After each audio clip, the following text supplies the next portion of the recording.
नमस्कार, मैं राजनीतिक परिवार में पैदा हुआ।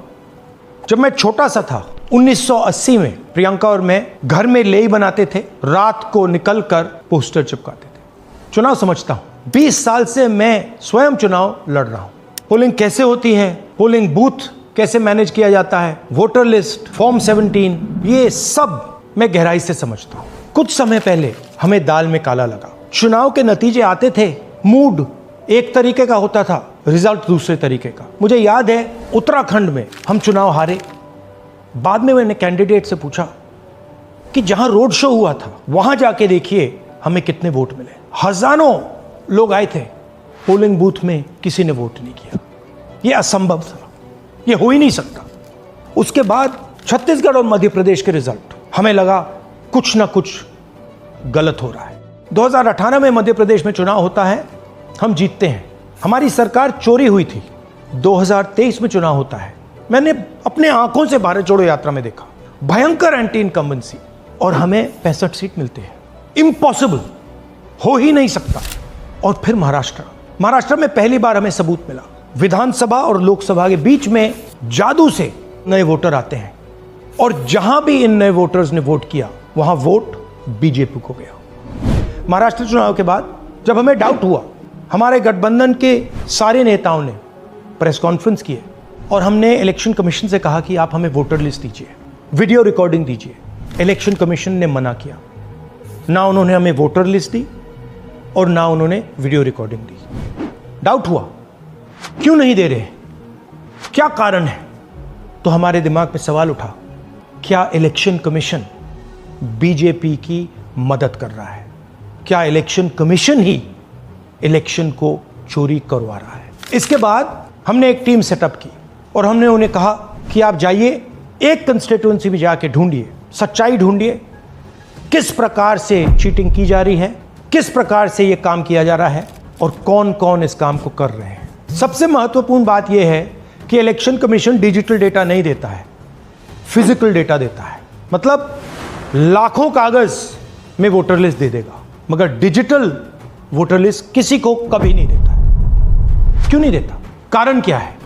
कारण है कि अगर डिजिटल डेटा मिल जाए तो इलेक्शन कमीशन की सच्चाई पूरे देश को पता लग जाएगी। हमने टीम को बताया, मैंडेट दी कि आप जाके चेक कीजिए, आप 5-7 सीटों पे पता लगाइए कि चीटिंग हुई, और अगर हुई तो कैसे हुई।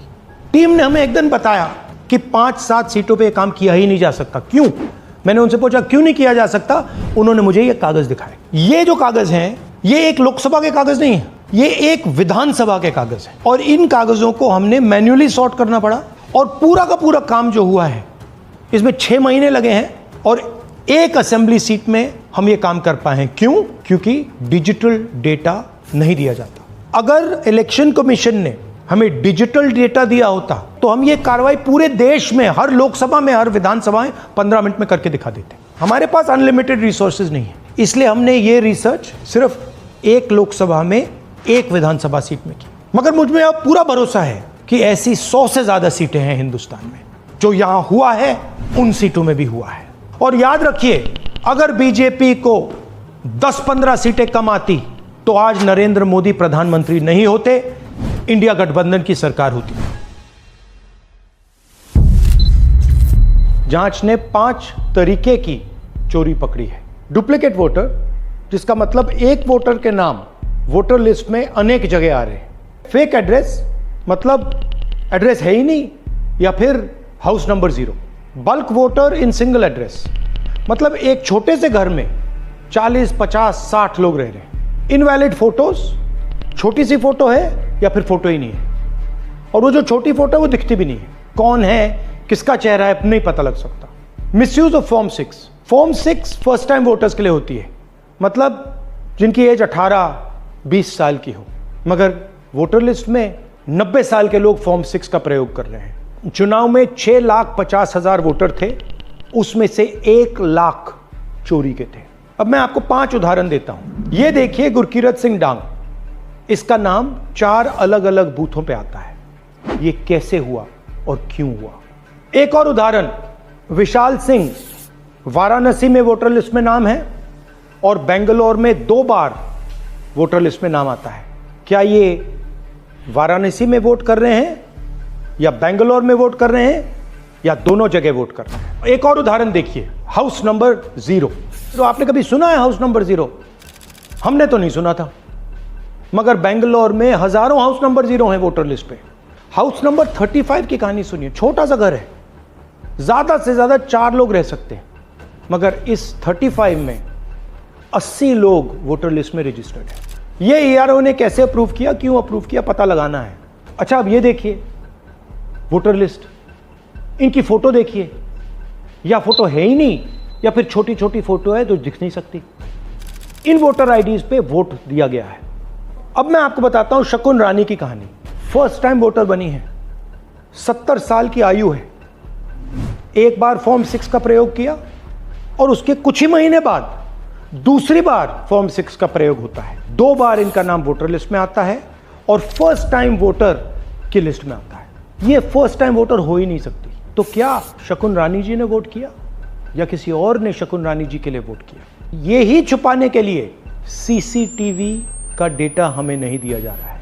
और ये शकुन रानी जी अकेली नहीं है, ऐसे हजारों लोग हैं जिन्होंने फॉर्म 6 का प्रयोग करके 2-3 बार वोटर लिस्ट में नाम डाला है। हमने पहले इलेक्शन कमीशन से इलेक्ट्रॉनिक वोटर लिस्ट मांगी थी, CCTV फुटेज मांगी थी। उन्होंने अपना काम नहीं किया, हमें नहीं दिया। फिर हमने अपना इन्वेस्टिगेशन कराया, RTI भरे और हमारे पास डेटा आया। भाई और बहनों, सच्चाई यह है कि हिंदुस्तान में इलेक्शन कमीशन और बीजेपी मिलकर इलेक्शन चोरी कर रहे हैं। यह पूरा का पूरा सबूत ब्लैक एंड व्हाइट में आज हमने आपको दिया है। इलेक्शन कमीशन जानता है कि हमने उनकी चोरी पकड़ ली है, इसीलिए SIR आया है। यह SIR जो है इंस्टीट्यूशनलाइज चोरी है। इलेक्शन कमीशन खुलकर बिना डरे बीजेपी के साथ मिलकर चोरी कर रहा है। और ये जो SIR है, इसका लक्ष्य गरीबों का जो हक है, उनका वोट जो है, उनसे चोरी करने का है।